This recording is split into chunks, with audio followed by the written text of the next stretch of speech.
The 2024 presidential contest speeding into its final weekend with Democrat Kamala Harris and Republican Donald Trump locking in a razor-thin contest. At this late stage in the campaign, every day and every minute matters. And while few voters might change their minds this late in a typical election, there is a sense that what happens in these final days could actually shift some votes.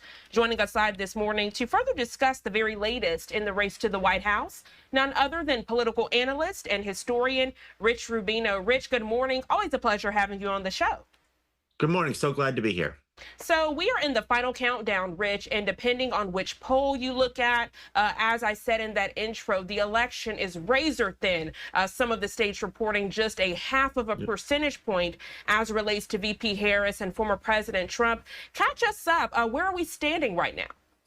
That's pretty much it, and a lot of it depends on which poll you're looking at. But in states like Georgia, like Michigan, like North Carolina, the polls are literally within the 3.5% margin of error, which means that essentially, assuming that the polls that we're reading are correct, this election really could go either way. It's kind of an interesting that Donald Trump's strategy in terms of going to Madison Square Garden last time, going to Virginia this time around.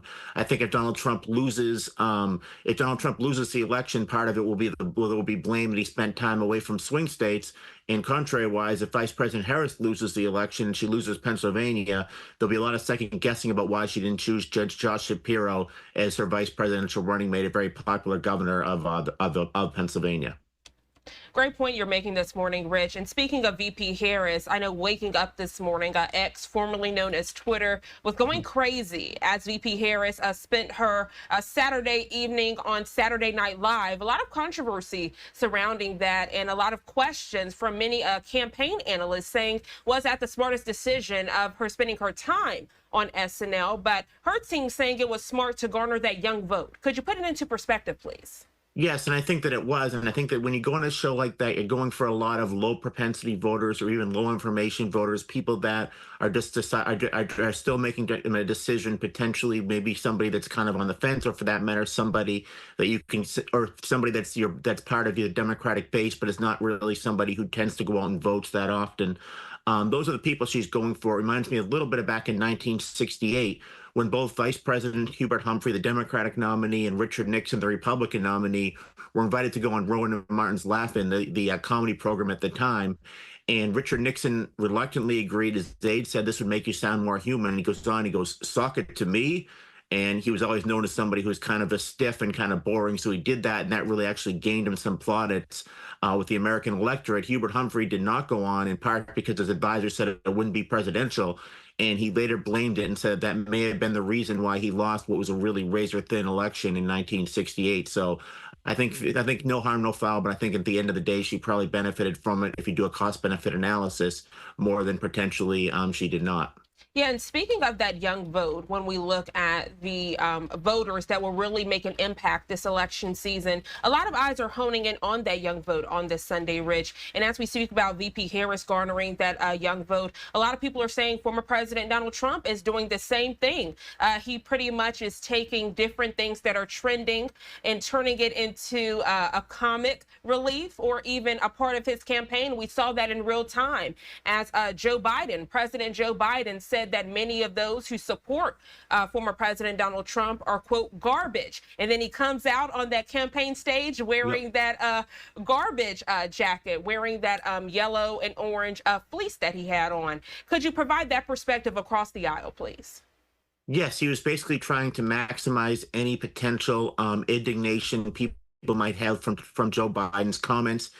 He's not trying to bring over any swing voters in that. What he's trying to do is he's trying to galvanize the base, trying to bring in as many possible conservative voters, Republican voters as he possibly can, basically so that they would come out and they would really be angry for what Joe Biden said. I think that's what he's trying to do.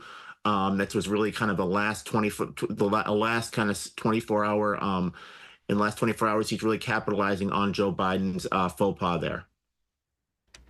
I'm glad you mentioned that swing vote. That's where I wanted to head next. We're talking Yeah. about that young vote. Now let's talk about the swing vote, those swing states. We saw former President Donald Trump out in Greensboro yesterday. We saw former First Lady Michelle Obama campaigning for VP Harris. Talk about that swing vote and how important it is this election season, please.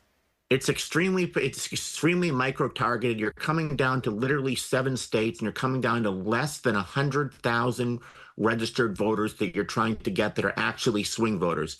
Elections have two things that they try to do. One thing, you try to galvanize your base. You try to bring out as many people, even people that are less likely to come out and vote, that are generally sympathetic to your cause as you possibly can. And on the other hand, you also try to bring out those very few swing voters that you have to try to persuade. They're very valuable and elusive because, in part, when you're trying to bring them over to your side, that also means that there's not going to be a vote for the other person. So you try to do everything you possibly can.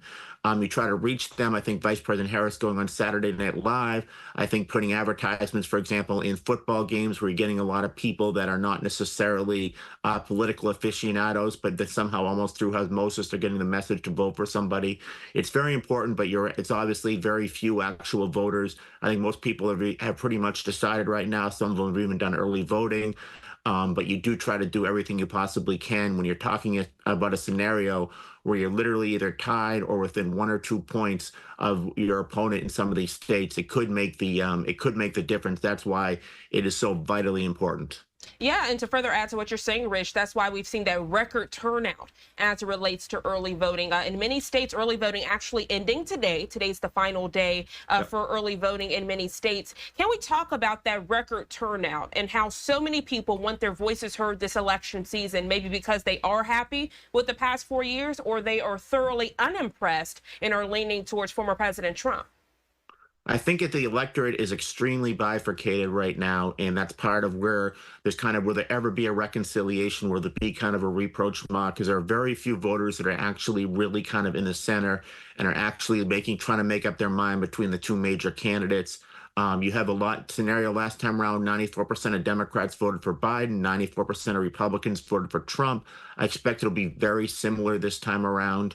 The electorate, there really isn't there. The electorate is very bifurcated right now, and I think that we're basically seeing this, and it's probably the most bifurcated it's been probably since 1968. And I think you're probably going to see record turnout, just because so many Americans that traditionally would be more depoliticized are very much engaged in this election. Some people are saying, on the one hand, some Democrats are saying that if Donald Trump gets elected, there won't be a 2028, that Donald Trump will become a dictator.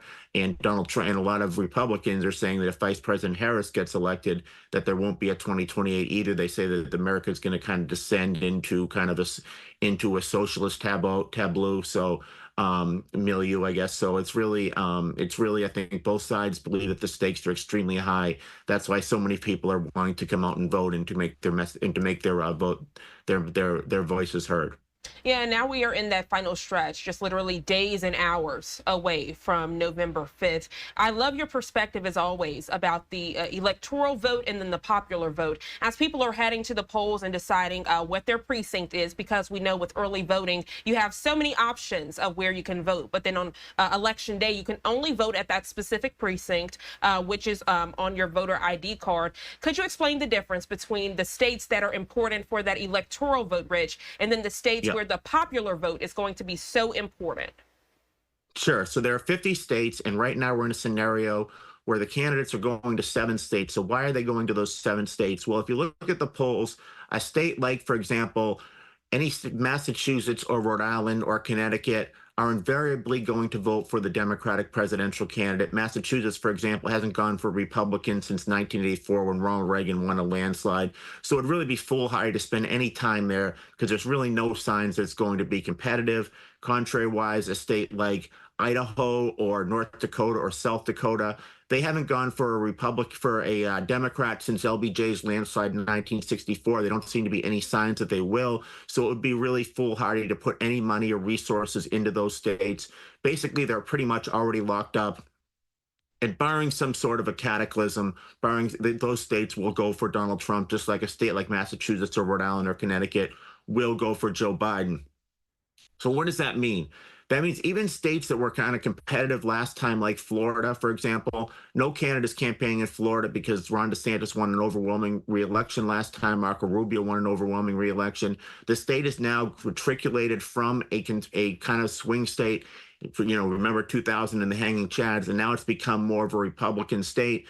And a state like Minnesota, which is a state that's becoming more and more competitive. So sometimes I think in the next election, maybe a state like Minnesota, which has been a Democratic state, it's gone for the Democratic candidate every year since 1972, is becoming a little bit more of a swing state. A lot of it is an influx of more people coming in that are more conservative. But right now, you have a scenario. The pollsters are basically telling the candidates that you have to go in the Sun Belt. You go to a state like Arizona and Nevada.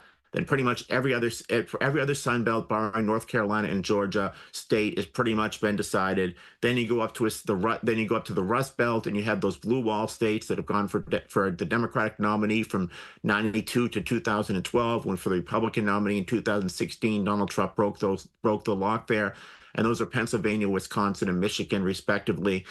And that is really it. Maybe New Hampshire will be a swing state, but those are really the only swing states. That's why candidates will go to a place like California, raise money, or Texas or New York, and then spend that money in a place like Wisconsin, trying to go after voters in the small towns in Wisconsin. That's why you have a scenario right now where the candidates are spending their money and they're spending their time, and they're really just barnstorming and going on the hustings in those 7 states and pretty much ignoring the rest of the country. Always stellar analysis. Rich Rubino, political analyst and, of course, a political historian as well. Thank you so much for joining us on this Sunday morning to break down both sides as we are taking a close look at those final hours until Election Day. I hope you have a great rest of your day, Rich. Thank you. You as well. Thank you.